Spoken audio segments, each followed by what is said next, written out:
शोहदा के खून का बदला लेने का ऐलान, दुश्मन को शिकस्त देने का अज़्म, मशरिक़ वस्ता में अमरीकी अड्डे बंद करने का मुतालबा। ईरानी सुप्रीम लीडर मुज्तबा खामनाई वालिद के नक्शे कदम पर ओहदा संभालने के बाद पहला ऑडियो पैगाम, कहा अमरीकी अड्डे बंद न हुए तो हमले जारी रहेंगे। ईरान पड़ोसी ममालिक के साथ दोस्ती चाहता है मगर अमरीकी अड्डों पर हमले जारी रहेंगे। मनाब स्कूल के शोहदा का बदला लेंगे, आबनाए हरमज को बंद रखा जाएगा। अवामी यकजहती के साथ दुश्मन को शिकस्त देंगे। आयतुल्लाह खामनाई 10 रमजान को कुरान पढ़ते हुए शहीद हुए। मुल्क दबाव और हमलों के बावजूद तकसीम या कमजोर नहीं होगा।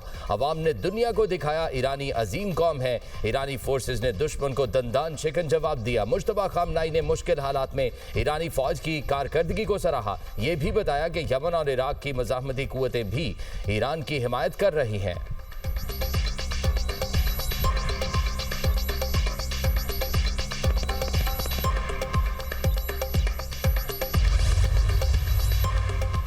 वज़ीर-ए-आज़म शहबाज शरीफ का दौरा सऊदी अरब, जद्दा एयरपोर्ट पर डिप्टी गवर्नर मक्का रीजन, पाकिस्तानी सफीर और दीगर हुकाम ने इस्तकबाल किया। वज़ीर-ए-आज़म सऊदी अरब में चंद घंटे क़याम करेंगे। वली-ए-अहद वज़ीर-ए-आज़म शहजादा मोहम्मद बिन सलमान से मुलाकात करेंगे। खत्ते की मौजूदा सूरत हाल, इलाकाई सलामती की सूरत हाल और दो तरफा ताल्लुकात पर तफसीली बातचीत होगी। पाकिस्तान का बरादर खलीजी ममालिक के साथ यकजहती का इजहार। तर्जुमान दफ्तर खारिजा का कहना है पाकिस्तान मशरिक़ वस्ता में जारी कशीदगी का पुरअमन हल चाहता है। वज़ीर-ए-आज़म का दौरा सऊदी अरब बहुत अहमियत का हामिल है। शहबाज शरीफ की ईरानी सदर के साथ खत्ते की सूरत हाल पर तफसीली गुफ्तगू हुई। वज़ीर-ए-आज़म ने मुज्तबा खामनेई को सुप्रीम लीडर का ओहदा संभालने पर मुबारकबाद दी। ईरान और दीगर मकामात पर फंसे पाकिस्तानियों की मदद के लिए इक़दामात जारी हैं।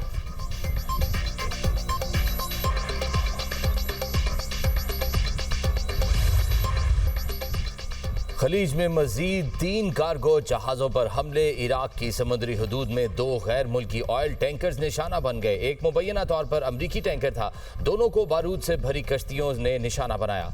हमले का एक गैर मुल्की रुकन हलाक। इराक में ने तमाम ऑयल टर्मिनल्स ऑपरेशन मुअत्तल कर दिए। मुत्तहिदा अरब अमारात के करीब कंटेनर जहाज़ पर हमला। जबल अली से 35 नॉटिकल मील शुमाल में जहाज़ को नामालूम प्रोजेक्टाइल ने निशाना बनाया। ओमान में सलाला पोर्ट पर ईरानी हमले में तेल के जखीरे में आग लग गई। मंगल को भी आबनाए हरमज और खलीज ओमान में 3 बहरी जहाज़ों पर हमला किया गया था। बरतानवी मैरीटाइम ट्रेड ऑपरेशंस के मुताबिक खलीज आबनाए हरमज और खलीज ओमान में अब तक 16 बहरी जहाज़ों पर हमलों की इतलात मौसूल हुई।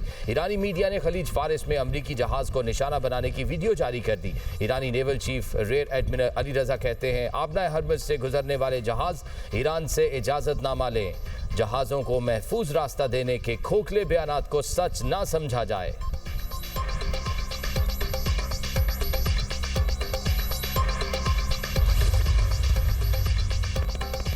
अमेरिका ने हाथ खड़े कर लिए। आबनाए हरमुज़ में तेल बरदार जहाज़ों को फौरी सिक्योरिटी फराहम करने से इनकार। अमरीकी वज़ीर तवानाई क्रिस राइट ने एक इंटरव्यू में कहा फिलहाल इस काम के लिए तैयार नहीं। इस वक्त फौज की फौरी तवज्जो ईरान को निशाना बनाने पर है।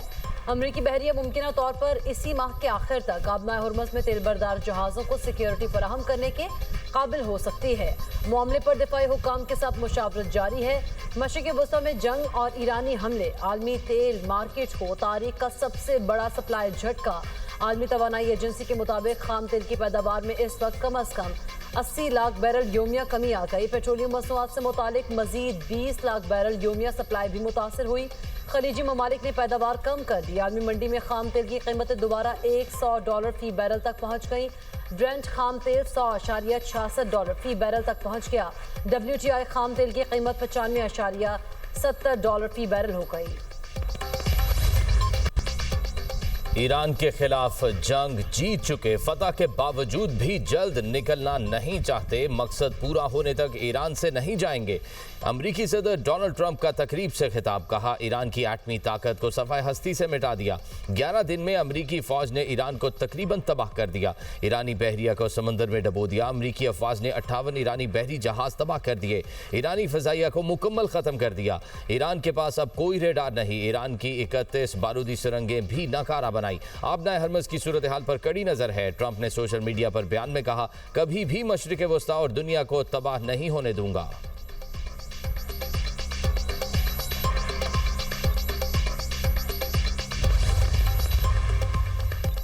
अमेरिका और इसराइल के ईरान पर हमले, तेहरान फिर धमाकों से गूंज उठा। ब्रोजर्ड में पुलिस हेडक्वार्टर तबाह, फौजी तंसीबात भी निशाना, दर्जनों गाड़ियों को नुकसान। इसराइल का कहना है तेहरान में ऐसे कंपाउंड पर हमला किया गया जहां जौहरी हथियारों की तैयारी से मुतालिक सरगर्मियां जारी थी। ईरानी वजारत खारिजा का कहना है अमेरिकी और इसराइली हमलों से बूशहर न्यूक्लियर पावर प्लांट को खतरा लाहक है। प्लांट से चंद किलोमीटर दूर धमाके हुए हमलों से IAEA के निगरानी के अमल में रुकावट पैदा हो रही है। मॉस्को का आलमी जौहरी तवानाई एजेंसी से सूरत हाल का गैर जानिबदार और तकनीकी जायजा लेने का मुतालबा।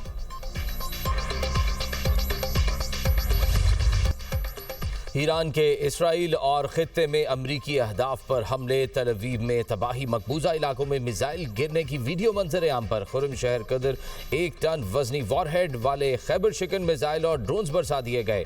पासदारान इनकलाब के मुताबिक कुवैत के अहमद अल जाबिर एयरपोर्ट पर अमरीकी फौजियों को हाइपरसोनिक मिसाइल से निशाना बनाया गया। UAE की अल जफरा बेस पर अमरीकी मैरीन्स की रिहाइशगाह, इराक में अमरीकी अड्डे और तल अवीव में फौजी अहदाफ पर हमले किए गए। सऊदी वजारत दिफा के मुताबिक प्रिंस सुल्तान एयर बेस पर दागे 3 बैलिस्टिक मिसाइल और 18 ड्रोन तबाह कर दिए गए। शेबा ऑयल फील्ड की जानिब आने वाला ड्रोन भी तबाह कर दिया गया। दुबई क्रीक हार्बर के करीब इमारत पर ड्रोन हमले के बाद आग लग गई। कुवैत के जनूबी इलाके में रिहायशी इमारत पर ड्रोन हमला, 2 अफराद जख्मी। कुवैत इंटरनेशनल एयरपोर्ट पर भी ड्रोन से हमला, इमारत को नुकसान पहुंचा। बहरीन में हमले के बाद ईंधन जखीरा करने वाले टैंक में आग भड़क उठी।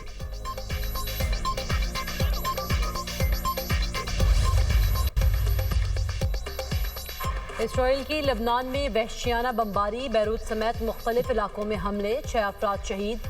शहदा की तादाद 687 हो गई। 98 बच्चे और तिबी अमले के 15 अराकीन भी शामिल। हिजबुल्लाह ने इसराइल पर रॉकेट बरसा दिए। करियात, शमुना, हैफा और मकबूजा बैतुल मक़दस में धमाके। इसराइली हुकाम का कहना है हिजबुल्लाह और ईरान ने इसराइल पर मुश्तरका हमला किया। ईरान के हिजबुल्लाह के साथ मुश्तरका हमले की तस्दीक। लबनान हुकूमत ने ऑपरेशन में पासदारान इनकलाब की मुबैना मुदाखलत के इल्ज़ाम पर ईरानी सफारतखाने के नुमाइंदे को तलब कर लिया।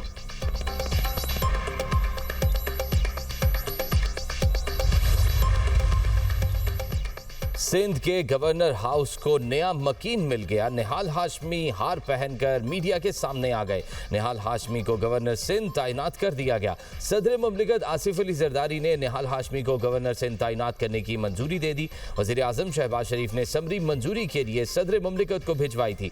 वज़ीर आज़म की निहाल हाशमी से मुलाकात, बतौर गवर्नर सिंध नामजदगी पर मुबारकबाद दी। मीडिया से गुफ्तगू करते हुए निहाल हाशमी ने कहा, अल्लाह ने मुझ पर रहमत की।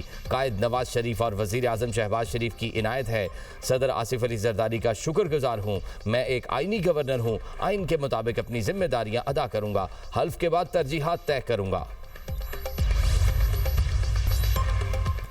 इस्लामाबाद हाई कोर्ट का बानी PTI के इलाज के लिए मेडिकल बोर्ड तश्कील देने का हुक्म। बोर्ड फैसला करेगा बानी PTI को अस्पताल मुंतकिल करना है या नहीं। अदालत ने चीफ कमिश्नर को मेडिकल बोर्ड तश्कील देने का हुक्म दिया। जाती मुआलिजीन को मेडिकल बोर्ड में शामिल करने की इस्तदा मुस्तरद। डॉक्टर आरिफ, डॉक्टर नदीम कुरैशी भी मेडिकल बोर्ड में शामिल होंगे। इस्लामाबाद हाई कोर्ट के मुताबिक जेल रूल्स के मुताबिक कैदी की फैमिली को आगाह करना जरूरी है। डॉक्टर नदीम कुरैशी फैमिली के साथ राब्ते में रहेंगे। लार्जर बेंच के ऑर्डर के मुताबिक वकला और फैमिली की मुलाकात कराने की हिदायत इस्लामाबाद हाई कोर्ट ने दरख्वास्त निपटा दी।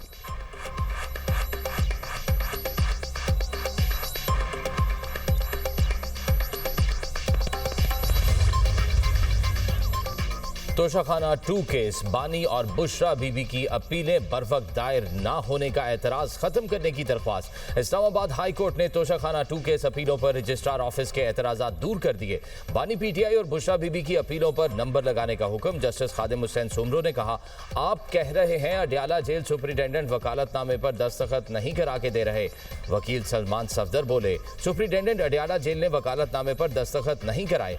अब मैंने अदालत के सामने घुटने टेक दिए। जस्टिस खादिम हुसैन सुमरो ने कहा, आप घुटने ना टेकें, 21 साल से हम भी खड़े हैं। अपील में वकील को वकालतनामे की जरूरत नहीं होती।